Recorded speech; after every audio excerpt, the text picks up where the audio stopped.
संगत टैलीविजन के माध्यम के राही मैं आप जी का दास गुरदीप सिंह एक बार फिर आप जी के चरण परसन के लिए हाजिर हुए हैं। जिमें आप जानते हो कि हर शुक्रवार की शाम और हर शनिचरवार की शाम मैं आप जी का दास आप जी के चरण परसिया करता है। शुक्रवार वाले दिन 7 तो 10 के समय 7 तो 9 के समय के दौरान क्षमा करनी और शनिचरवार वाले दिन 6 तो 8 के समय के दौरान। अज फिर शुक्रवार चढ़िया है और शाम के वक्त आप जी का दास गुरदीप सिंह संगत टैलीविजन पर अपना अज का प्रोग्राम लेके हाजिर हुए। अज के प्रोग्राम के दो दौरां दे विच अज दा आपां ये प्रोग्राम करांगे। हुण तो कुछ देर बाद मैं आप जी नूं अज दे अपने मेहमान दे नाल भी मिलवावांगा और इस तो इलावा आपां ਜਿਹੜੇ ਸਾਡੇ ਮਹਿਮਾਨ ਸਾਡੇ ਨਾਲ ਆਉਣਗੇ प्रोफैसर सुरिंदर सिंह साहब उन्हां दे नाल गलबात करांगे क्योंकि एक बहुत मंदभागी खबर जो सानू मिली है कि उधमपुर विखे सतगुरु गुरु ग्रंथ साहिब जी दियां पावन बीड़ां नूं किसी व्यक्ति ने खूह दे विच सुੱਟਣ तो बाद उपर शराब उड़ेली है। मैं आप जी वो बीड़ साहिबान भी दिखावांगा यानी कि उन्होंने पवित्र बीड़ां दे मैं आप जी दर्शन भी करवावांगा और नाल ही उत्थों दे पुलिस मुखी की स्टेटमेंट की है मैं ये भी आप जी दिखावांगा। 8 बजे तो बाद आप जी दी फोन कॉल्स भी लवांगे और इस मसले उपर भी विचार करांगे कि क्यों सिख धर्म दे नाल बार बार हो रही है बेअदबी और इस गल उपर भी आप विचार करांगे कि जिहड़ी बेदबी सिख धर्म दे नाल हो रही है इसके लिए जिम्मेवार कौन है। क्योंकि जिवें आप जानते हो कि अगले महीने चोणां होण जा रही ने इलैक्शनां होण जा रही ने गुरुद्वारा प्रबंधक कमेटी दियां अमृतसर दियां और इस गुरुद्वारा प्रबंधक कमेटी यानी कि श्रोमणी गुरुद्वारा प्रबंधक कमेटी नूं जिवें कि यह कहा जाता है कि ये श्रोमणी गुरुद्वारा प्रबंधक कमेटी एक साडी मिनी पार्लीमेंट भी है और सिखां दे हितां दी राखी भी है। की कारण है कि श्रोमणी गुरुद्वारा प्रबंधक कमेटी इन्नी पावरफुल होवे इन्ना इस दे विच बजट होवे लेकिन फिर भी श्रोमणी गुरुद्वारा प्रबंधक कमेटी पूरी ईमानदारी दे नाल ना संभाल सकी होवे सिख गुरुद्वारा साहिबाना नूं और गुरु ग्रंथ साहिब जी दी एक बारी नहीं बार बार बेअदबी हुंदी है। किते सो कॉल्ड साधां वालों हुंदी है किते शरारती अंसरां वालों हुंदी है किते कोई कर रहा है किते कोई। सो अगले दौर दे विच आपां इह शामिल करांगे यानी कि दूसरे दौर दे विच भादो दा महीना चढ़िया है। आप जी नूं भादो दा महीना बहुत बहुत मुबारक होवे। भादो दे इस महीने उपर क्योंकि जिवें आप जानते हो कि जिहड़ा भी महीना चढ़दा है मैं आप जी दा दास उस महीने उपर विचार जरूर करिया करदा है। तो भादो दे महीने उपर भी विचार करना मेरा कर्म बनता है कि आपां थोड़ी देर लई जिहड़ा भादो दा महीना चढ़िया इस दे उपर विचार करिए। भादो दा महीना असल दे विच जदों महीना चढ़दा आपां उस चढ़े हुए महीने वाले दिन नूं संगरांद कहने आ। तो सतगुरु जी संगरांद दे इस मुबारक महीने उपर जिहड़ा सानू पैगाम दिंदे ने जिहड़ा सानू सुनेहा दिंदे ने असी उस पैगाम नूं सुनना है उस सुनेहे उपर विचार करना है ना कि असी किसी किस्म की कोई संगरांद मनाउणी है या किसी किस्म की कोई मस्या या पूर्णमाशी। ये कुदरती कर्म ने ये दिन त्यौहार तीज आउंदे ने लेकिन सतगुरु जी सानू स्पष्ट रूप दे विच जिहड़ा सुनेहा दिंदे ने वो सिर्फ तो सिर्फ यही है कि साई दिवस सुहावड़ा जित दिन आवे प्रभ चित जित दिन बिसरे पार ब्रह्म फिट भलेरी रुत। साडे लई सुहावना दिन उही है जिस दिन अकाल पुरख पार ब्रह्म नूं आपां चित चेते करदे हां और जिस दिन अकाल पुरख पार ब्रह्म बिसरदे ने उस रुत नूं आपां फिट भलेरी रुत कहने हैं। तो इस करके साडे लई वो मौसम वो दिन बिल्कुल चंगे नहीं जिस दिन असीं अकाल पुरख नूं याद नहीं करते। मेरा कहण तो भाव सिर्फ यही है कि आपां सिर्फ संगरांद वाले दिन या सिर्फ आपां किसी एक पर्टिकुलर दिन आपां अपने सतगुरां नूं याद करना या कि हर पल हर घड़ी जिहड़ी सतगुरां ने सानूं अठी पैरी स्वासी स्वास स्वास दी जुगत समझाई है। तो 12 माह लिखे और संगरांद जिहड़ा सी एक संक्रांति शब्द तो बनिया होया वर्ड है। संक्रांति क्रांति तो बनिया होया वर्ड है। क्रांति का मतलब है तब्दीली। तो संक्रांति जिहड़ा है ये विप्रवाद दे विच संस्कृत दे विच वरत्या जाण वाला शब्द है। संक्रांति तो शब्द बनिया है अगे संगरांद। क्रांति का मतलब है तब्दीली।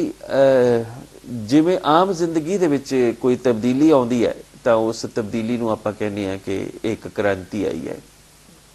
ਸਿਆਸਤਦਾਨ ਆਪਣੀ ਭਾਸ਼ਾ ਦੇ ਵਿੱਚ ਇਸ ਕ੍ਰਾਂਤੀ ਨੂੰ ਵਰਤਦੇ ਨੇ। ਜਦੋਂ ਰਾਜ ਪੱਧਰ ਉੱਪਰ ਕੋਈ ਤਬਦੀਲੀ ਆਉਂਦੀ ਹੈ, ਜਿਵੇਂ ਸਿਆਸਤ ਦੇ ਵਿੱਚ ਕੋਈ ਵੱਡੀ ਤਬਦੀਲੀ ਆਉਂਦੀ ਹੈ ਜਾਂ ਫਿਰ ਤਬਦੀਲੀ ਕਰਨੀ ਹੁੰਦੀ ਹੈ, ਤਾਂ ਉਹ ਕਹਿੰਦੇ ਨੇ ਕਿ ਸਾਡਾ ਇੱਕ ਕ੍ਰਾਂਤੀਕਾਰੀ ਕੰਮ ਹੈ, ਅਸੀਂ ਕ੍ਰਾਂਤੀਕਾਰੀ ਹਾਂ, ਭਾਵ ਤਬਦੀਲੀ ਲਿਆਉਣ ਵਾਲੇ ਹਾਂ। ਇੱਥੇ ਕ੍ਰਾਂਤੀ ਕਿਸ ਕਿਸਮ ਦੀ ਆਈ ਹੈ? ਇੱਥੇ ਕ੍ਰਾਂਤੀ ਰੁੱਤ ਦੇ ਬਦਲਣ ਦੀ ਆਈ ਹੈ, ਮੌਸਮ ਦੇ ਬਦਲਣ ਦੀ ਹੈ। ਰੁੱਤ ਬਦਲੀ ਹੈ, ਮੌਸਮ ਬਦਲਿਆ ਹੈ। ਤਾਂ ਰੁੱਤ ਦੇ ਬਦਲਣ ਦੇ ਨਾਲ, ਮੌਸਮ ਦੇ ਬਦਲਣ ਦੇ ਨਾਲ ਜਿਹੜੀ ਕ੍ਰਾਂਤੀ ਆਈ ਹੈ, ਭਾਵ ਬਦਲਾਅ ਹੋਇਆ, ਤਬਦੀਲੀ ਹੋਈ ਹੈ, ਉਸ ਦੇ ਨਾਲ ਸਿੱਖ ਸੰਦਰਭ ਦਾ ਕੋਈ ਸੰਬੰਧ ਨਹੀਂ ਹੈ, ਕਿਉਂਕਿ ਰੁੱਤਾਂ ਬਦਲਦੀਆਂ ਨੇ, ਮੌਸਮ ਬਦਲਦੇ ਨੇ। ਰੁੱਤਾਂ ਬਦਲਣੀਆਂ, ਮੌਸਮ ਬਦਲਣਾ ਇੱਕ ਕੁਦਰਤੀ ਕਰਮ ਹੈ, ਜਿਵੇਂ ਕਿ ਜਿਹੜਾ ਸੂਰਜ ਹੈ, ਚੰਦਰਮਾ ਹੈ, ਧਰਤੀ ਹੈ, ਇਹ ਆਪਸ ਦੇ ਵਿੱਚ ਇੱਕ ਦੂਸਰੇ ਦੇ ਇਰਦ ਗਿਰਦ ਘੁੰਮ ਰਹੇ ਨੇ। ਤਾਂ ਜਿਵੇਂ ਜਿਵੇਂ ਸੂਰਜ ਔਰ ਧਰਤੀ ਦੀ ਜਿਹੜੀ ਨੇੜਤਾ ਵੱਧਦੀ ਹੈ, ਗਰਮੀ ਹੋ ਜਾਂਦੀ ਹੈ, ਨੇੜਤਾ ਜਿਹੜੀ ਹੈ ਵੱਧਦੀ ਹੈ ਤਾਂ ਸਰਦੀ ਹੋ ਜਾਂਦੀ ਹੈ, ਨੇੜਤਾ ਜਿਹੜੀ ਹੈ ਉਹ ਘਟਦੀ ਹੈ ਤਾਂ ਗਰਮੀ ਹੋ ਜਾਂਦੀ ਹੈ। ਇੱਕ ਬੜਾ ਸਪਸ਼ਟ ਜਿਹਾ ਕਰਮ ਹੈ।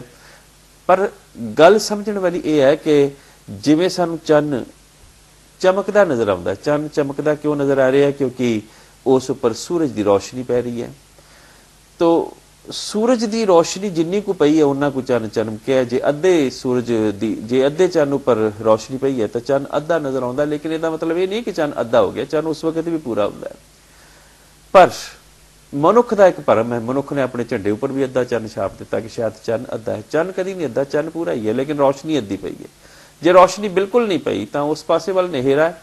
ਧਰਤੀ ਦਾ ਕਰਮ ਵੀ ਇਸ ਤਰ੍ਹਾਂ ਹੀ ਹੈ। ਸੂਰਜ ਦੀ ਰੋਸ਼ਨੀ ਜੇ ਪੈ ਰਹੀ ਹੈ ਤਾਂ ਦਿਨ ਹੈ, ਜੇ ਸੂਰਜ ਦੀ ਰੋਸ਼ਨੀ ਨਹੀਂ ਪੈ ਰਹੀ ਤਾਂ ਰਾਤ ਹੈ, ਭਾਵ ਹਨੇਰਾ ਹੈ ਜੇ ਸੂਰਜ ਦੀ ਰੋਸ਼ਨੀ ਨਹੀਂ ਪੈ ਰਹੀ। ਭਾਵ ਜਿਸ ਪਾਸੇ ਵੱਲ ਧਰਤੀ ਦੀ ਪਿੱਠ ਹੈ ਸੂਰਜ ਵੱਲੋਂ, ਉਸ ਪਾਸੇ ਵੱਲ ਹਨੇਰਾ ਹੈ। ਜਿਸ ਪਾਸੇ ਵੱਲ ਧਰਤੀ ਦਾ ਮੂੰਹ ਹੈ ਸੂਰਜ ਵੱਲੋਂ, ਉਸ ਪਾਸੇ ਵੱਲ ਚਾਨਣਾ ਹੈ। ਤਾਂ ਬੜੀ ਸਪਸ਼ਟ ਜੀ ਗੱਲ ਹੈ, ਜੇ ਅਸੀਂ ਗੁਰੂ ਵੱਲੋਂ ਪਿੱਠ ਕਰ ਲਈਏ ਤਾਂ ਹਨੇਰਾ ਹੈ ਅਗਿਆਨਤਾ ਦਾ। ਜੇ ਗੁਰੂ ਵੱਲ ਸਾਡਾ ਮੂੰਹ ਹੈ, ਗੁਰੂ ਦੇ ਸਨਮੁਖ ਅਸੀਂ ਅਰਦਾਸ ਕਰ ਰਹੇ ਹਾਂ ਤਾਂ ਅੰਦਰ ਚਾਨਣਾ ਹੈ, ਅੰਦਰ ਰੋਸ਼ਨੀ ਹੈ। ਅਗਿਆਨਤਾ ਦਾ ਹਨੇਰਾ ਫਿਰ ਸਾਨੂੰ ਛੂਹ ਨਹੀਂ ਸਕਦਾ ਜੇ ਸਾਡਾ ਮੂੰਹ ਗੁਰੂ ਵੱਲ ਹੈ। ਤਾਂ ਸਪਸ਼ਟ ਰੂਪ ਦੇ ਵਿੱਚ ਸਤਿਗੁਰੂ ਜੀ ਨੇ ਨਾ ਸਾਨੂੰ ਸੰਗਰਾਂਦ ਮਨਾਉਣ ਦੀ ਗੱਲ ਸਮਝਾਈ ਹੈ, ਸਿਰਫ ਪਾਤਸ਼ਾਹ ਨੇ ਇਹ 12 ਮਹੀਨੇ ਇਸ ਕਰਮ, ਇਸ ਸੰਦਰਭ ਦੇ ਵਿੱਚ ਲਿਖਿਆ ਹੈ ਕਿ ਮਨੁੱਖ ਕਰਮਾਂ ਕਰਕੇ ਪਰਮਾਤਮਾ ਤੋਂ ਵਿਛੜਿਆ। ਕਿਉਂਕਿ ਪਿਛਲੇ ਮਹੀਨੇ ਦੇ ਵਿੱਚ ਵੀ ਗੱਲ ਕਰਮ ਦੀ ਆਈ ਸੀ, ਜਦੋਂ ਆਪਾਂ ਸਾਵਣ ਦੀ ਗੱਲ ਕੀਤੀ ਸੀ, ਕਰਮ ਮਿਲਾਵਣ ਹਾਰ। ਔਰ ਸਤਿਗੁਰੂ ਨੇ ਜਿਸ ਵਕਤ 12 ਮਹੀਨਾ ਸ਼ੁਰੂ ਕੀਤਾ, ਉਸ ਵਕਤ ਵੀ ਪਾਤਸ਼ਾਹ ਨੇ ਗੱਲ ਕਰਮ ਦੀ ਹੀ ਕੀਤੀ। ਕਿਰਤ ਕਰਮ ਕੇ ਵਿਛੜੇ ਕਰ ਕਿਰਪਾ ਮਿਲੂ ਰਾਮ। ਆਪਾਂ ਆਪਣੇ ਕਰਮਾਂ ਕਰਕੇ ਵਿਛੜੇ ਹਾਂ, ਔਰ ਜੇ ਆਪਾਂ ਮਿਲਣਾ ਹੈ ਪਰਮਾਤਮਾ ਨੂੰ, ਅਕਾਲ ਪੁਰਖ ਨੂੰ, ਤਾਂ ਸਾਡੇ ਕਰਮ ਹੀ ਸਾਨੂੰ ਮਿਲਾ ਸਕਦੇ ਨੇ। ਕਿਉਂਕਿ ਕਰਮ ਦੋ ਕਿਸਮ ਦੇ ਨੇ, ਇੱਕ ਕਰਮ ਸ਼ੁਭ ਕਰਮ ਹੈ, ਇੱਕ ਕਰਮ ਦੁਸ਼ਕਰਮ ਹੈ। ਤਾਂ ਸ਼ੁਭ ਕਰਮ ਜਿਹੜਾ ਹੈ ਇਹ ਮਨੁੱਖ ਨੂੰ ਪਰਮਾਤਮਾ ਦੇ ਨੇੜੇ ਕਰਦਾ ਹੈ, ਦੁਸ਼ਕਰਮ ਮਨੁੱਖ ਨੂੰ ਪਰਮਾਤਮਾ ਤੋਂ ਦੂਰ ਕਰਦਾ ਹੈ। ਇੱਕ ਬੜੀ ਸਪਸ਼ਟ ਜੀ ਗੱਲ ਹੈ। ਇਸੇ ਕਰਕੇ ਪਾਤਸ਼ਾਹ ਨੇ ਕਿਹਾ ਸ਼ੁਭ ਕਰਮਨ ਤੇ ਕਬਹੂ ਨ ਟਰੂ। ਭਾਵ ਸ਼ੁਭ ਕਰਮ ਕਰਨ ਲੱਗਿਆ ਮੈਂ ਕਦੀ ਟੜਾ ਨਾ। ਕਦੀ ਐਸਾ ਮੁਬਾਰਕ ਮੌਕਾ ਆਵੇ ਜਿਸ ਵਕਤ ਮੈਂ ਸ਼ੁਭ ਕਰਮ ਕਰਨੇ ਹੋਣ ਤਾਂ ਸ਼ੁਭ ਕਰਮ ਕਰਨ ਲੱਗਿਆ ਮੈਂ ਕਦੀ ਵੀ ਟੜਾ ਨਹੀਂ। ਤੋ ਸ਼ੁਭ ਕਰਮ ਮਿਲਾਣਗੇ, ਦੁਸ਼ਕਰਮ ਦੂਰ ਕਰਨਗੇ।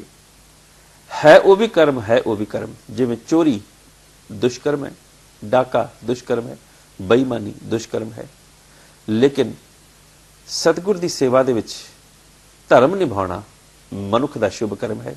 ਕਿਸੇ ਗਰੀਬ ਦੀ ਰੱਖਿਆ ਕਰਨਾ, ਜੋ ਜਹਾਂ ਜਹਾਂ ਖਾਲਸਾ ਜੀ ਸਾਹਿਬ ਤਹਾਂ ਤਹਾਂ ਰਚਿਆ ਰਹੇ, ਤੇ ਇਹ ਸ਼ੁਭ ਕਰਮ ਹੈ। ਕਿਸੇ ਗਰੀਬ ਦੀ ਕੰਨਿਆ ਦਾ ਵਿਆਹ ਕਰ ਦੇਣਾ, ਕਿਸੇ ਗਰੀਬ ਬੱਚੇ ਨੂੰ ਪੜ੍ਹਾ ਦੇਣਾ, ਕਿਸੇ ਨੂੰ ਗੁਰਮਤਿ ਦੀ ਸਿੱਖਿਆ ਦੇ ਦੇਣੀ, ਕਿਸੇ ਨੂੰ ਗੁਰੂ ਗਿਆਨ ਦੇ ਦੇਣਾ, ਇਹ ਸ਼ੁਭ ਕਰਮ ਹੈ। तो शुभ कर्म भी अनेका ने और दुष्कर्म भी अनेका ने, पर धर्म केवल शुभ कर्म ही बनता है। इस करके सतगुਰਾਂ ने गुरु ग्रंथ साहब जी दे विच कर्म दो किस्म के नाल आया है। एक कर्म बख्शिश है, एक कर्म मनुख दे अपने कर्म ने। जिवें आपां रहरास साहब जी का पाठ करते हैं, उस पाठ दे विच भी ये पवित्र बाणी आई है, कहो नानक हम नीच कर्मा, जप तप संजम धर्म न कमाया, सेवा साध न जानिया हर राया, कहो नानक हम नीच कर्मा, सरन परे की राखो शर्मा। असी तो नीच कर्म करने वाले हैं। कहो नानक हम नीच कर्मा, ये नीच कर्म प्रभ मेरे, ये नीच कर्म हर मेरे, मेरे नीच कर्म ने। और शुभ कर्म जिहड़े ने वो उसकी बख्शिश के नाल ही हुंदे ने। इस करके सतगुर ने सानू उस अकाल पुरख नूं अपना पल्ला पकड़ाउण दी गल समझा दित्ती है। प्रभ गुरु अकाल पुरख नूं जिमें प्रभ डोरी हाथ तो मारे, या फिर सभे साक कुड़ावे डिठे तो पल्ले टंडे लागे। क्योंकि दुनिया दे विच होर कोई साक, होर कोई रिश्तेदारी निभण वाली नहीं है। ਇਹ ਕੁਲਾਵੇ ਸਾਕ ਨੇ। ਕੁਲਾਵੇ ਸਾਕ ਇਸ ਕਰਕੇ ਨਹੀਂ, ਹੁਣ ਇੱਥੇ ਇਹਦਾ ਮਤਲਬ ਇਹ ਨਹੀਂ ਕਿ ਅਸੀਂ ਜਿਹੜੇ ਸਾਕ ਨੇ ਉਹਨਾਂ ਦੇ ਨਾਲ ਨਿਭਾਣੀ ਨਹੀਂ, ਪਰ ਇਹ ਸਾਕ ਉਸ ਜਗ੍ਹਾ ਉੱਪਰ ਨਿਭਣੇ ਨਹੀਂ ਹੈ। ਸੰਗ ਸਖਾ ਸਭ ਤਜ ਗਇਓ, ਕੋਈ ਨਾ ਨਿਭਿਓ ਸਾਥ, ਕਹੋ ਨਾਨਕ ਇਹੋ ਬਿਪਤ ਮੈਂ ਟੇਕ ਏਕ ਰਘੁਨਾਥ। ਇਸ ਕਰਕੇ ਸਤਿਗੁਰ ਨੇ ਸਪਸ਼ਟ ਰੂਪ ਦੇ ਵਿੱਚ ਸਾਨੂੰ ਗੱਲ ਸਮਝਾ ਦਿੱਤੀ ਹੈ ਕਿ ਜਦੋਂ ਮੈਨੂੰ ਸਭ ਸਾਕ ਆਪਣੇ ਦੁਨਿਆਵੀ ਕੁੜਾਵੇ ਦਿੱਤੇ ਇਸ ਪੱਖੋਂ ਕਿ ਇਹਨਾਂ ਦੇ ਵਿੱਚ ਕੋਈ ਵੀ ਨਿਭਣ ਵਾਲਾ ਨਹੀਂ ਹੈ, ਇਸ ਕਰਕੇ ਤੋ ਪੱਲੇ ਤੇਡੇ ਲੱਗੀ। ਤੋ ਸਤਿਗੁਰਾਂ ਦੇ ਪੱਲੇ ਜਿਹੜੇ ਲੱਗੀ, ਭਾਵ ਜਿਸ ਨੇ ਆਪਣੇ ਆਪ ਨੂੰ ਗੁਰੂ ਦੇ ਸ਼ਰਨ ਕਰ ਦਿੱਤਾ, ਗੁਰੂ ਦੇ ਹਵਾਲੇ ਕਰ ਦਿੱਤਾ। तो गुरु दे हवाले कर देना ही असल दे विच सिख दा शुभ कर्म है। क्योंकि इत्थे आप एक गल नूं नोट करना, ये समझना कि अक्सर ये गल कही जाती है कि परमात्मा दे हुक्म अंदर, अकाल पुरख दे हुक्म अंदर सब कुछ हो रहा है। बिल्कुल ठीक है, अकाल पुरख दे हुक्म अंदर सब कुछ हो रहा है। अकाल पुरख दे हुक्मां तो बिना पत्ता भी नहीं हिल सकता, बिल्कुल स्पष्ट गल है, साफ गल है। लेकिन जिसने तत्ती तवी ते बिठाया गुरु अर्जन देव महाराज जी नूं, की वो भी अकाल पुरख दे हुक्म अंदर है? जेड़े छोटे साहबजादियां नूं जामे शहादत प्यारे ने नीहां दे विच झिण रहे ने, की वो भी अकाल पुरख दे हुक्म अंदर ने? जेड़े सतगुरां जी दे पावन सीस उपर किरपान चला रहे ने, की वो भी अकाल पुरख दे भाणे विच ने, उहदे हुक्म अंदर ने? हाँ बिल्कुल 100% वो भी अकाल पुरख दे हुक्म अंदर ही चल रहे हैं। लेकिन की वो कर्म शुभ है? जेड़े छोटे साहबजादियां नूं नीहां विच चिणवा रहे हैं, की वो कर्म शुभ है? जेड़े सतगुरां जी दे पावन सीस उपर किरपान चला रहे हैं, की वो कर्म शुभ है? जेड़े सतगुरां जी नूं गुरु अर्जन देव महाराज जी नूं तत्ती तवी ते बिठा रहे हैं, की वो कर्म शुभ है? नहीं, वो शुभ कर्म नहीं है उन्हां दा, वो दुष्कर्म है। तो फिर की शुभ कर्म करवाने वाला भी परमात्मा है, तो दुष्कर्म करवाने वाला भी परमात्मा है? हाँ बिल्कुल। सतगुरु जी ने तो इत्थों तक भी कह दिता, जिथे पातशाह कहते हैं नमो सूरज सूरजे, नमो चंद्र चंद्रे, नाली पातशाह ने कह दिता नमो अंधकारे। जे रोशनी देने वाला तू है, तो अंधकार करने वाला भी तो तू ही है। और बल्कि सतगुरां ने तक इथों तक कह दिता नमो कलह करता, नमस्कार है तेनू, क्योंकि कलह करन कलेश करवाण वाला भी तो तू ही है। हुण इत्थे गल आपां समझनी किहड़ी है कि दुष्कर्म कर कौन रहा और शुभ कर्म कर कौन रहा। क्योंकि कई बारी इस आड़ दे विच कोई चोर या कोई कातल इस गल का फायदा उठा जाए कि यह भी तो भाणे अंदर ही है, मैं भी तो रब दे हुक्म अंदर ही कतल किया है, मैं भी तो रब दे हुक्म अंदर ही दुष्कर्म किया है। हाँ हो रब दे हुक्म अंदर ही रहा है, लेकिन गल समझण वाली किहड़ी है? गल समझण वाली बड़ी सीधी है और बड़ी आसान है। जे आपां गल समझ गए तो सतगुर ने बिल्कुल स्पष्ट किया है बाणी दे विच। पातशाह कहंदे ने कि मनुख ने संसार दे विच कर्म करने ने, कुछ कर्म मनुख शुभ कर रहे हैं, कुछ ऐसे मनुख ने जिहड़े दुष्कर्म कर रहे हैं, शुभ कर्म नहीं कर रहे। लेकिन कौन ने? दो किस्म के मनुख ने, एक ना नूं सब सोझी आई, एक फिरदे बेपरवाह, फरीदा अमल ज कीते दुनी विच से दरगे उगा। हुण सोझी किसनूं आई है और सोझी किसनूं नहीं आई? जिसने समर्पण कर दिता है अकाल पुरख का हुक्म मनण दे लई, अपना आपा उस दे हवाले कर दिता है, कह के प्रभ डोरी हाथ तुम्हारे, सबे साक कुड़ावे डिठे तो पल्ले तैने लागी। जेड़े उस अकाल पुरख के पल्ले दे नाल लग गई, जेड़ी जीव रूपी आत्मा। हुण जेड़े ते अकाल पुरख के हुक्म अंदर चल रहे ने, की परमात्मा की अकाल पुरख उन्हां पासों दुष्कर्म करवावेगा? कदी नहीं। वो हमेशा शुभ कर्म ही करनगे, क्योंकि वो पर उपकार की अवस्था में पहुंच जाएंगे। जन्म मरण दोहू में ना ही जन पर उपकारी आए, जिया दान दे भगती लायन हरस्यो लैन मिलाए। वो शुभ कर्म की भावना दे नाल ही संसार में विचरणगे, क्योंकि परमात्मा उन्हां पासों शुभ कर्म ही करवावेगा। यह गल गुरु अर्जन देव महाराज जी ने उस वक्त स्पष्ट की जिस वक्त सत्कारयोग साईं मीर मिल उस्लाम साईं मियाँ मीर जी सतगुरु गुरु अर्जन देव महाराज जी नूं कह रहे हैं कि अगर आप दा हुक्म होवे तां मैं दिल्ली दी इट नाल इट खड़का सकदा है, अगर आप दा हुक्म होवे तां। हुण गल इत्थे की स्पष्ट है कि सतगुरु गुरु अर्जन देव महाराज जी तां अगन उत्ते बैठे हुए ने, लेकिन अगन उन्हां नूं सता नहीं सक रही, अगन उन्हां नूं तपा नहीं सक रही। जबकि अगन दा सुभाव यह है कि अगन दे नाल जिहड़ा भी लगेगा वो तपेगा, अगन दे कोल जिहड़ा भी जाएगा वो तपेगा ही तपेगा।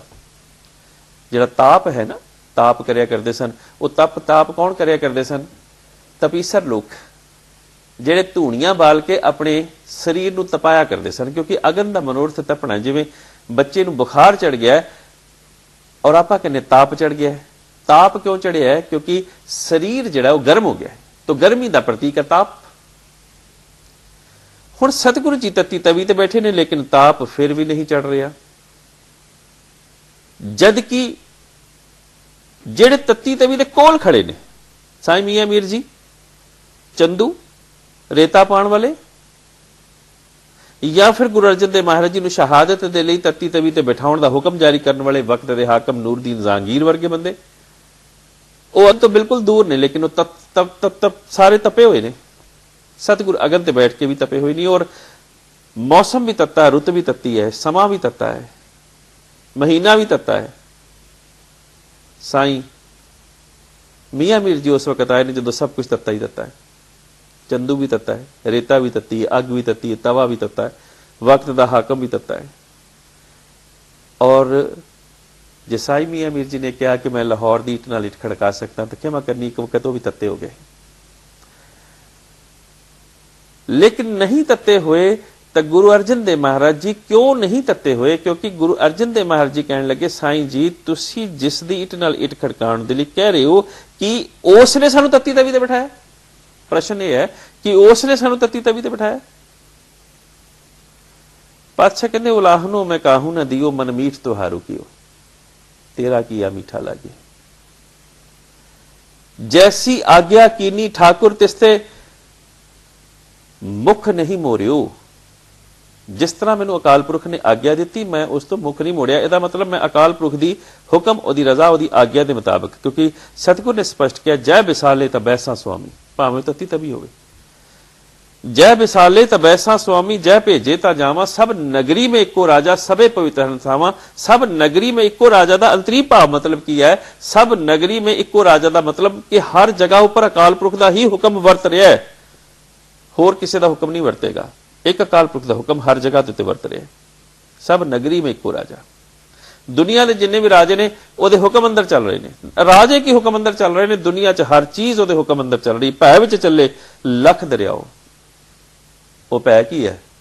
तेरा पाना, तेरा हुक्म, तेरा डर, तेरे डर के अधीन चल रहे हैं। भै विच सूरज, भै विच चंद, कोह कड़ोरी चलत न अंत, भै विच इंद फिरे सिर भार, भै विच धरती दबी पार। हर कुछ भै दे विच है उस अकाल पुरख दे। सारी चीज उस दे भै दे विच चल रही है, ओदी कमांड अधीन, ओदे हुक्म अधीन। तो साईं मियां मीर जी तुसीं सोच लिया कि ये वक्त दा हाकम सानू बिठा सकता सी। मेरे आहो भाग कि परमात्मा अकाल पुरख मेरे पासों शहादत दा पैगाम दुनिया नू देना चाहता सी कि आ शहादत है। सच दी शाबा तो कुर्बान हो जाने दा ये तरीका है कि राखी करो दुनिया दी सब दी, अपना आपा भी मिटाना पै जाए तां भी। मैं तो उस अकाल पुरख के हुक्म के मुताबिक हाँ, लेकिन दुष्कर्म अकाल पुरख किन्हां कोल करवा रहे, करवा ही रहे। तो सतगुर कहते ने, आपन भाणी जो चले भाई, विछड़ चोटा खावे। सो सिख सखा बंदप है भाई, जो गुर के भाणी विच आवे। सिख सखा बंदप तो वही है जिहड़ा गुरु दे भाणे विच चलदा, क्योंकि गुरु दे भाणे विच जिहड़ा चलेगा, वाहिगुरु दे भाणे विच जिहड़ा चलेगा, उसने तो अपनी डोर उस अकाल पुरख के हवाले कर दी। फिर अकाल पुरख के भाणे विच चलण वाले मनुख पासों की अकाल पुरख गलत चलवावेगा?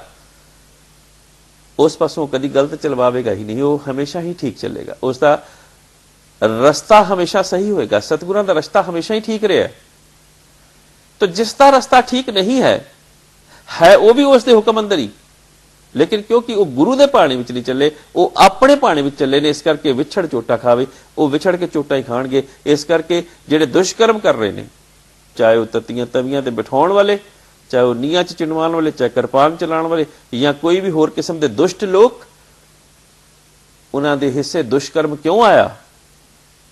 क्योंकि उन्होंने अपन भाणे विच चलना कबूल किया। वो अकाल पुरख परमात्मा के भाणे विच नहीं आए। इस करके वो अपन भाणे चले ने। वो इस गल नूं कह के अपनी जान ना बचाण कि देखो जी साडे कोलों भी तो परमात्मा ही करवा रहे हैं। लेकिन करवा क्यों रहा है? क्योंकि तुसीं खुद वो रस्ता चुनिया। भाई साहब गुरदास बिल्कुल स्पष्ट कहते हैं, भाई साहब गुरदास कहते चरण शरण गुर एक पर जाए चल, सतगुर कोट पेंडा आगे हुई लेत है। कोट का मतलब है करोड़ा। सतगुर करोड़ा पेंडे अगे होके किसनू लवेगा? जेड़ा चरण शर गुर एक पेंडा जाए चल, जेड़ा गुरु दी शरण एक पेंडा चल के जाएगा। ਇਹਦਾ मतलब पहला पेंडा मनुख ਨੂੰ ही चुकना पवेगा। इकना ਨੂੰ सब सोझी आई। जिन्हां ਨੂੰ इस गल की सोझी आ जाएगी, पहला पेंडा उन्हां ਨੂੰ ही चुकना पवेगा। बाबा फरीद नदी के किनारे रहंदे सन और नदी उफान उपर आ गई, उछली, बहुत उछली, इत्थों तक उछली कि उसने अपने किनारे तक तोड़ दिते। लोगों के घरों के पानी वड़ गया, जिवें आम जिंदगी में आप भी देखते हो। क्योंकि कई लोग सवाल करते हैं, प्रश्न करते हैं, सुनामी लहरां उठदियां ने, तूफान आंदियां, भूचाल, भूकंप, सागर दे विच भी तूफान उठते हैं, सुनामी लहरां उठदियां, किन्नी को तबाही मचा दिंदियां है अकाल पुरख दे भाणे विच। लेकिन क्यों? हुक्म अंदर चल रहे ने। लोग कहते हैं जी इन्ने लोग मर गए, इन्ने लोग मरे, लेकिन इन्ने लोग बचे भी, बचियां की गिनती कोई नहीं करता। और उसी जगह पर वो भी बचे जिस जगह पर दूसरे मरे। ऐसा क्यों? मेरे पास एक शायर आया, उसने एक बड़ा खूब बड़ा कमाल का शेर मैंने सुनाया, मैंने याद कर लिया, मैंने अच्छा लगा वो शेर। वो कहता है, हिफाजत जिस सफीना की उस खुदा को मंजूर होती है। सफीना कहते हैं किश्ती नूं। हिफाजत जिस सफीना की उस खुदा को मंजूर होती है, उसे तूफान खुद साहिल पे आके छोड़ जाते हैं। कि जिस किश्ती की हिफाजत उस अकाल पुरख खुदा अल्लाह परमात्मा नूं मंजूर हुंदी है, और वो तूफान खुद आके किनारे पे छोड़ जाते हैं। हिफाजत जिस सफीना की उस खुदा को मंजूर होती है, उसे तूफान खुद साहिल पे आके छोड़ जाते हैं। उन्होंने तूफान जिहड़ा डुबोण वाला तूफान, जिहड़ा तबाही मचाने वाला तूफान है, वो तूफान रख्या कर रहे ओदी, जिसकी रख्या उस अकाल पुरख नूं मंजूर है। गल समझण वाली है। तो बाबा फरीद को लोग आए, कहने लगे कि नदी ने इन्ना उफान मचा दिता है, कंधी तोड़ रही है, किनारे तोड़ रही है, लोगों के घरों के वस रही है, वड़ रही है, पानी लोगों ने डुबो रहा है, और तुसी खुदा परस्त हो, खुदा की इबादत करने वाले हो, कि तुसी इस नदी नूं रोक नहीं सकते? बाबा फरीद जी ने कहा, कंधी वहन न डाए तू भी लेखा देवना ना टा, क्योंकि तेनू भी लेखा देना पैना है। तू जिहड़े लोगों के घर ढा रही है ना, तू जिहड़े लोगों के घर अंदर पानी तेरा वड़ गया है ना, तेरा किनारे टुट गए ने, तू इन्नी उफान उपर उछल उछल के अपने आपे चो बाहर हो रही है, तेनू लेखा देना पैना है। कंधी वहन न टाए तू भी लेखा देवना। बाबा फरीद जी ने जदों ऐसा कहा तो वह तूफान होर उछलिया। बाबा फरीद नूं फिर गल समझ लग गई कि यह तूफान होर क्यों उछलिया, यह नदी होर क्यों उछली है। मैं तो कहा सी इसनूं कि तू उछलना बंद कर, मेरे एक कहण के बाद भी ये उछली है। क्यों क्यों उछली है? बाबा फरीद नूं गल समझ लगी, रब की गल समझ लगी, खुदा की गल समझ लगी। और गल की समझ लगी, बाबा फरीद ने फिर वो गल अगली पंक्ति विच लिख दी, कंधी वहन न टाए तू भी लेखा देवना, जिधर रब रजाए वहन ते दाऊ गौ करे। जिधर रब रजाए, जिधर रब दी रजाए, वहन तो उधर चलने ने। उस नदी दी की मजाल, उस सुनामी लहरां दी की मजाल, पानी दी की मजाल, अग दी की मजाल। अग दी की मजाल के किसी नूं जला सके, पानी दी की मजाल के किसी नूं डुबो सके। लेकिन जिस दी हिफाजत नहीं मंजूर उस अकाल पुरख नूं, सो मुआ जिस मनों बिसारे मर जाएगा वो। इस करके हुक्म दे अंदर आण दे, पानी दे अंदर रहण दे लई सतगुर ने सानू 12 महीने बख्शे और कर्मां दी गल समझाई। किरत कर्म के विछड़े कर किरपा मिलो राम। अपने कर्मा करके असीं विछड़ गए सां। हुण सतगुर ने जिहड़ा 12 माह लिखिया है, 12 महीने लिखे ने, 12 महीनों तो पहला कर्मां दी गल और आखिर दे विच जदों समाप्त करन लगे ने सतगुर, फिर गल उही समझाई है जिन जिन नाम ते आया तिनके काज सरे, हर गुर पूरा आराध्या। और आखिर चल के पातशाह की कहते हैं आखिरी मुबारक पावन पंक्तियां दे विच कि महा दिवस मूरत भले, जिसको नदर करे नानक मंगे दर्श दान, कृपा करो हरे। महा दिवस मूरत भले, जिसको नदर करे। महा दिवस महीने, दिवस दिहाड़े, मुहूर्त मुहूर्त, लोग मुहूर्त कटते हैं कि यह समा शुभ है। लोग कहते हैं यह समा शुभ है और यह समा शुभ है, इस समय ऊपर दान करना शुभ है, इस समय ऊपर इशनान करना शुभ है। इसे करके ना लोग दान नूं समझ सके, ना लोग इशनान नूं समझ सके। लोग इशनान करन गए किसी एक नदी के किनारे ऊपर, उस नदी नूं उन्होंने पवित्र मन्निया और उस नदी के किनारे जिस समय नूं शुभ मन्निया, उस समय ऊपर जो इशनान करन पहुंचे तो मंगतियां नूं पता लग गया कि यह दान और इशनान करने वास्ते आए ने, ये दान और इशनान करने वास्ते आए ने। इस करके मंगते उत्थे इकट्ठे होने शुरू हो गए। उन्हों का भी सीजन शुरू हो गया कि इन्हां दिनां दे विच फलानी जगह पर मेला लगेगा, असीं भी चलते हैं। लोगों ने समझा इत्थे कीता होया दान, इत्थे कीता होया इशनान शुभ हो जाएगा क्योंकि समा शुभ है। शुभ समा देख के दान करने वाले लोग, इशनान करने वाले लोग दान समझ सके ना इशनान समझ सके। सतगुर कहते हैं हर वक्त इशनान, हर वक्त दान। हर वक्त इशनान किस चीज का, किवें होवे हर वक्त तीर्थ। पातशाह कहते तीर्थ नावन जाओ, जाओ, मैं इनकार नहीं करता, जाओ तीर्थ इशनान करन तो, लेकिन किथे जाओ? तीर्थ नाम है ते नाम किथे है? अंदर। अंतर ज्ञान की गल तो अंदर है ना। अंतर गुरु आराधना जेहबा जप गुर नाओ। इनकार नहीं किया, तीर्थ नावन जाओ, तीर्थ नाम है, जाओ, लेकिन नाम तीर्थ है, इस तो इलावा होर कोई तीर्थ नहीं है। ते दान केड़ा है? दान महिंडा तली खाक, जे मिले तो मस्तक लाइए। जे तू मैनू दान दे देवे ना नाम दा, तो मैनू दान देन दी जाच आ जाए। दान देना किस वक्त है मैनू पता लग जाए। गुरसिख दान लोड़वंद दी लोड़ नूं देख के जदों करदा उही समा शुभ हो जाता। महा दिवस मूरत भले। लोग कहते हैं कि फलाने समय दान करांगे तो शुभ हो जाएगा। गुरसिख जदों एक लोड़वंद दी लोड़ पूरी करदा। एक राजा सी, अपने महलों दे विचों बाहर निकलिया और रथ उपर असवार सी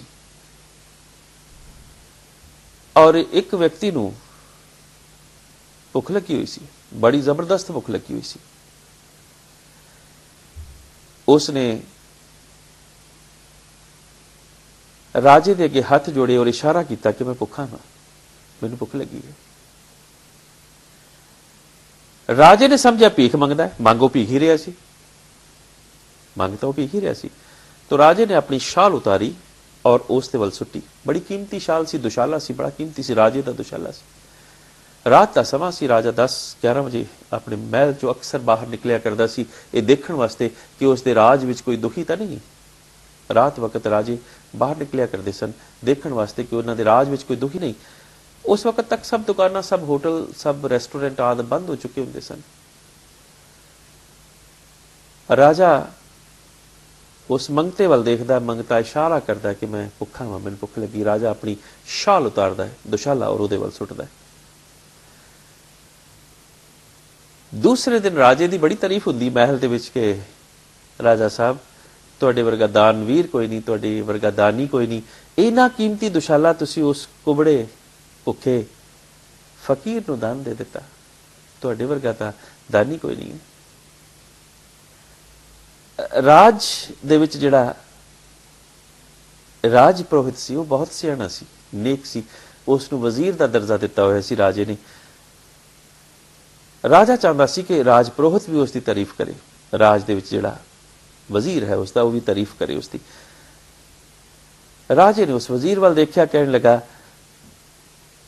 क्यों पुरोहित जी तुहानूं मेरा दान पसंद नहीं आया? कहने लगा नहीं, व्यर्थ गया दान तेरा, बेकार गया तेरा दान।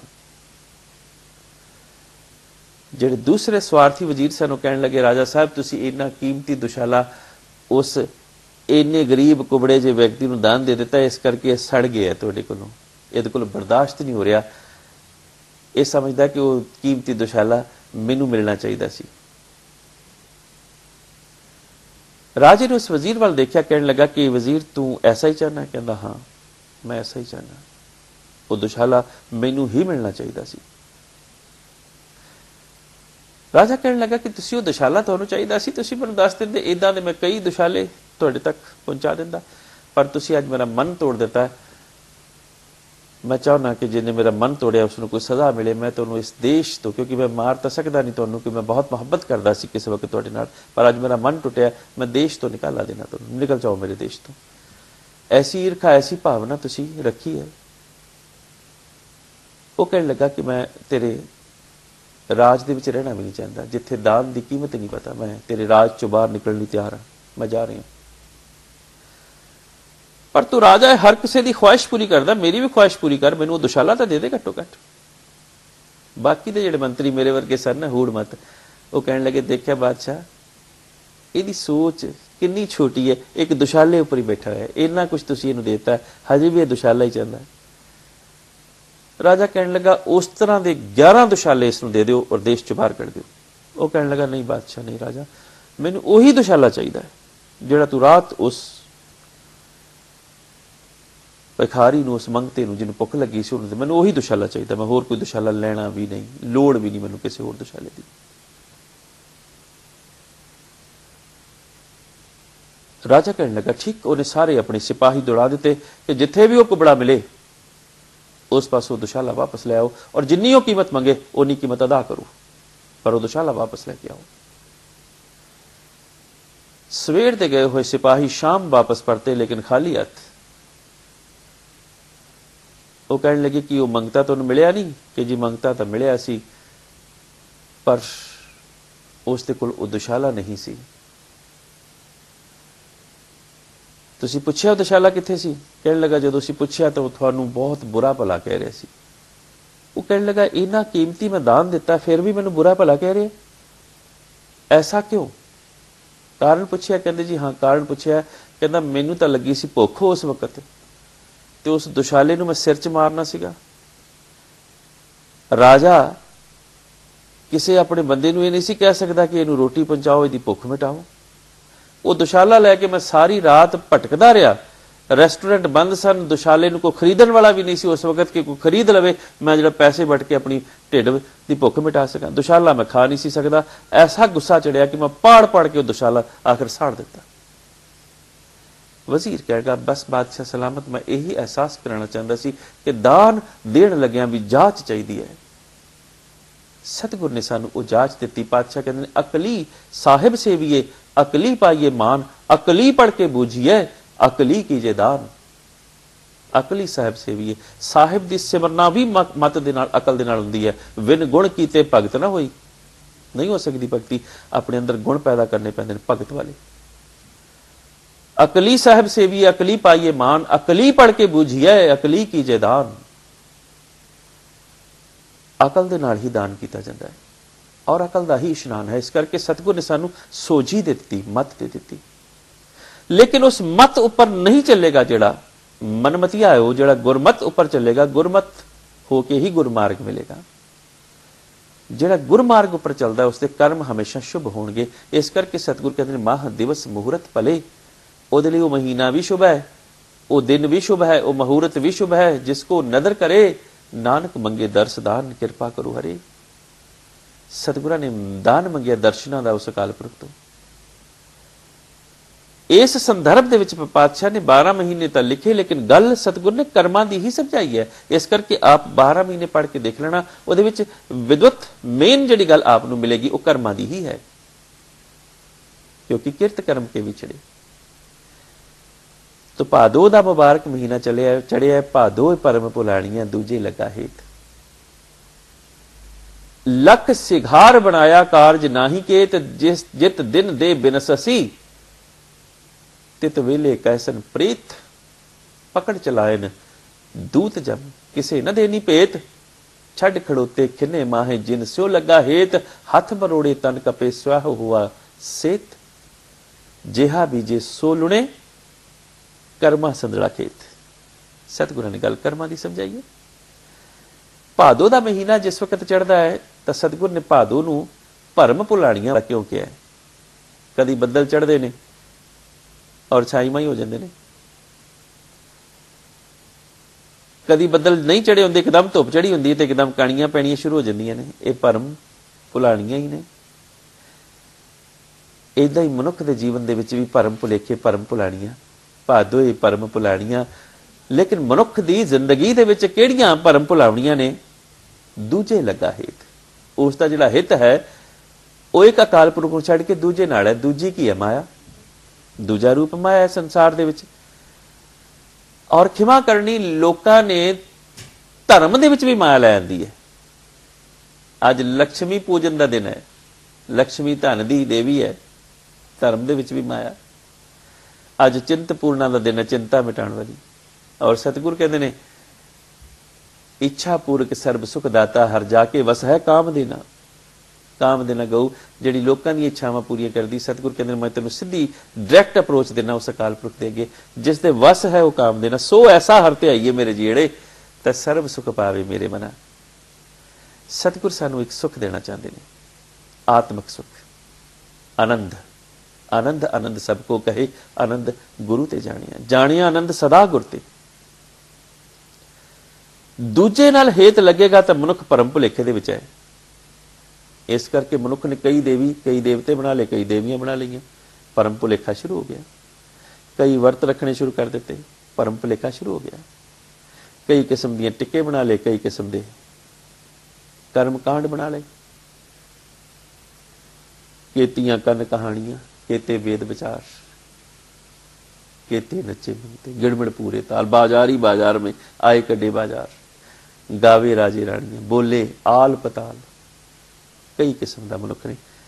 और इस कर्म कांड दे विच भरम भुलेखा, क्योंकि दूजे लगा हेत लख सिघार बनाया। यह सिघार श्रृंगार है, यह आत्मक श्रृंगार है। तो कर्म कांडा दे कई श्रृंगार कर लो। कोई ढिड भुखा रखता, कोई पिंडे ते सवा मल लैंदा, कोई जटावां रख लैंदा तो कोई मूड बना लैंदा, कोई सूरज नूं पानी दे रहा तो कोई धागे पा लैंदा, कोई किसी किस्म का श्रृंगार। ये सारे कर्म कांड ने, लखा कर लो। कारज ना ही केत, सतगुर कहते किसे कारज आने वाले नहीं ने, क्योंकि कारज की आएगा मनुख का कर्म। एक गल होर इत्थे याद आती है। एक व्यक्ति सी,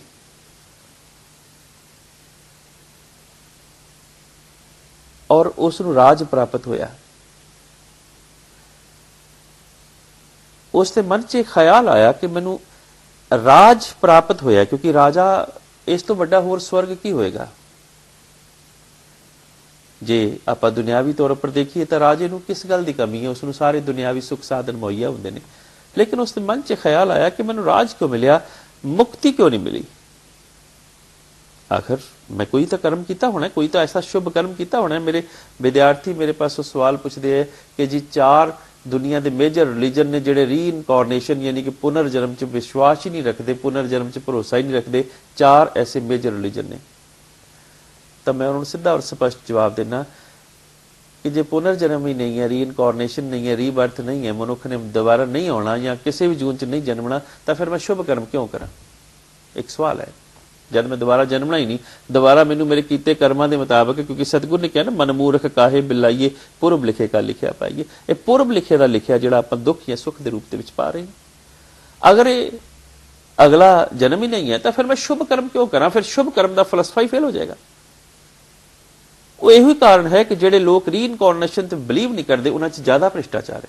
उन्हां दे धर्म च जो मर्जी करी जो मूड बना लो, भावें दाड़ियां बना लो, भावें इच्छा बना लो, भावें सिगरट पीओ, भावें शराबां पीओ, भावें जो मर्जी करो, क्योंकि वो विश्वास ही नहीं कर रहे। और वैसे वो धर्म के मुनारे जरूर बनाए हुए ने, अदारियां के नाम तुहानूं भी पता नहीं। हुण आपां गल जे करिए तो फिर नाराज हो जाते हैं। उस राजे ने सोचा कि मैनूं राज क्यों मिलिया, मुक्ति क्यों नहीं मिली। आखिर इसका जवाब उसनूं कितों नहीं मिलिया। उसने डोंडी पटवाई कि कोई मैनूं इसका जवाब दे सकता है। एक चिंतक सीगा उसके राज दे विच, क्योंकि इसका जवाब तो कोई दे भी नहीं सकता। उस चिंतक ने सोचा कि राजे नूं गल समझाउण दे लई एक कहानी बनाई जाए, राजा तसल्ली दे विच आ जाए और लोकां नूं भी पता लग जाए कि हाँ इहो ही है मुक्ति और इहो ही है प्राप्ति। क्योंकि या मुक्ति होएगी या प्राप्ति होएगी। मुक्ति होएगी तो लीन हो जावांगे असीं, नानक लीन पयो गोबिंद संग जो पानी संग पानी। या फिर प्राप्ति होएगी, कादी प्राप्ति? जोनां दी प्राप्ति। किहड़ी जोन दे विच आपां जावांगे ये तां कर्म ही दसणगे। वो चिंतक राजे दे कोल आया, कहण लगा मैं दस सकदा कि तैनूं राज क्यों मिलिया, तैनूं मुक्ति क्यों नहीं मिली। वो कहण लगा कि तू पिछले जन्म दे विच एक घाह चारण वाला सी, घाह कट्टण वाला सी।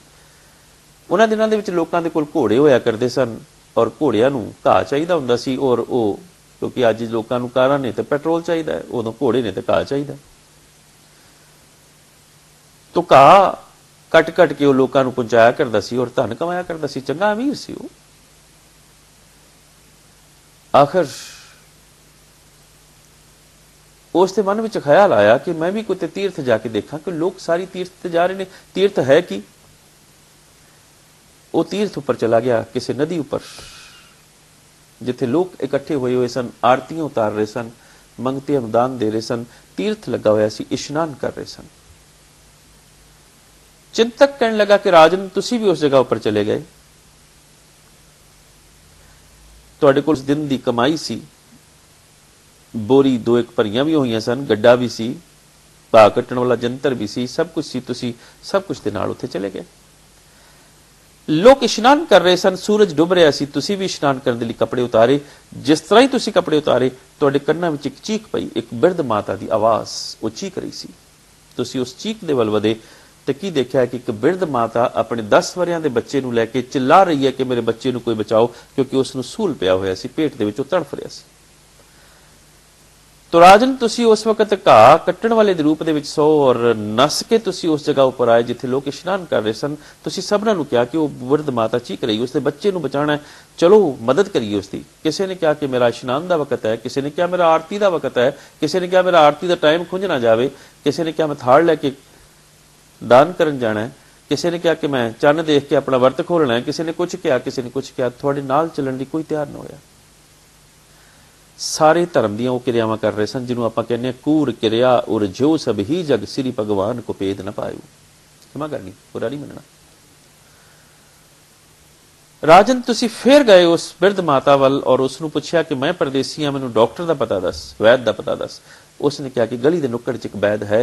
आपने वैद का दरवाजा खड़काया, वैद कहने लगा मैं मुफ्त विच नहीं जावांगा, मैं जावांगा। आपने की कीता कि दिन भर की जिन्नी भी कमाई सी उस वैद नूं उस वक्त दे दित्ती कि चल। वैद जिस वक्त गया तो वैद ने देखा और कहने लगा कि मैं घर आने की जिहड़ी फीस है तुसीं मैनूं दे दित्ती है, हुण मैं इलाज करांगा तो मैनूं फीस होर चाहिदी है। आपने जिन्नियां घाह दीयां बोरियां सन, जिन्ना समान सी वो सारा बेच दिता। एक गड्ढा बच गया आपदे कोल, एक रंबा बच गया, बाकी सब बेच के उसकी फीस अदा की कि इलाज कर। इलाज उसने किया, दवा उसने लिख दी कि आराम आ जाएगा, ये दवा ले आओ। बाजार में दवा लैन गए तो दवादार ने, दुकानदार ने दवा मुफ्त देने तो इनकार कर दिता। आपने अपना गड्ढा भी बेच दिता, रंबा भी बेच दिता और उसकी दवा लेके आए।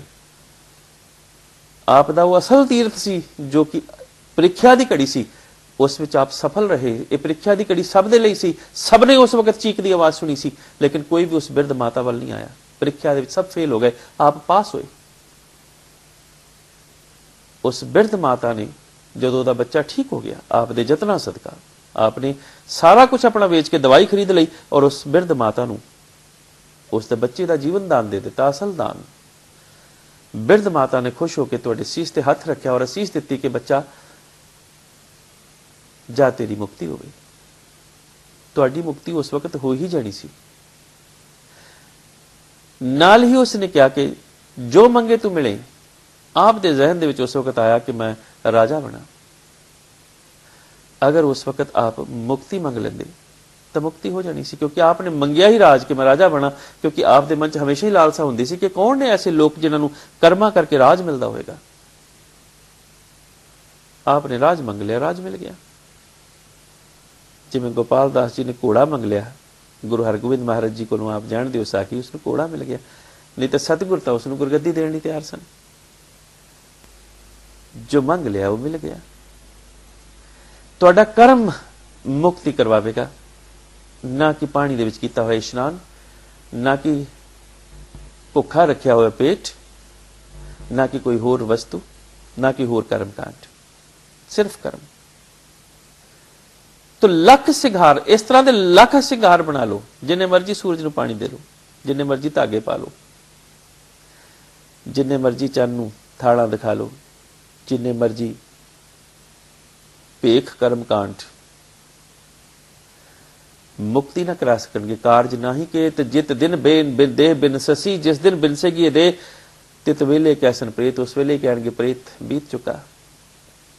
पकड़ चलाए न दूत जम किसे न देनी पेत, किते नहीं पता चलेगा दूत किथे लै गए, केड़ी जोन विच जा पिया। नानक हुक्म न जापी किथे जाए समाए, छड़ खड़ोते खिने माहे जिन स्यों लगा हेत। जिहड़े कल तक अपने हेतु सन, साडे नाल लड़न मरन लई तैयार सन, कुछ नहीं कर सकणगे। आखिर छड़ के खड़े हो जाणगे। मलकल मौत जां आवसी तां सब दरवाजे भन, तिन्हां प्यारे भाइयां अगे दिता बन। देखो बंदा चलिया चौ जणियां दे कन, फरीदा अमल जे कीते दुनी विच सिदर गया है कम। हथ मरोड़े तन कपे स्या हुआ सेत, सतगुर कहते ने फैसला तेरे हथ विच है, जेहा बीजे सो लुणे कर्मा सदरा खेत। ये तो एक बड़ी स्पष्ट बड़ी सीधी जी गल है, जेहा बीजे सो लुणे, जिस तरह का बीजेगा। बीजे भिख मंगे अमृत वेखो इन्हें आओ, ये किवें हो सकता है? ये किवें हो सकता है? लोड़ियो दाख बिजूरियो किकर बीजे जट, ये किवें हो सकता है कि किकर बीज के कोई बिजड़ियां, कोई सेब, कोई अंगूर खाना चाहे? सतगुरु कहते कर्मा संदड़ा खेत है। बाबा कबीर जी ने खेत शब्द बहुत वरते हैं। खेत जो मांडियो सूरमा अब जूझण को दाओ, पुरजा पुरजा कट मरे कबहू न छाड़े खेत। खेत एक कर्मा संदड़ा खेत है। धरती धरत काया साध के विच देह करता भी हो, जड़ी सरी रूपी धरती है। तो सतगुरु कहते नानक प्रभ शरणागति, चरण बहुत प्रभ देत, से पादो नरक न पाइए, गुर रखण वाला हेत। रखेगा केवल गुरु। विचार विखान मैं काफी सारे करने सन, लेकिन देखते ही देखते समा बीत गया।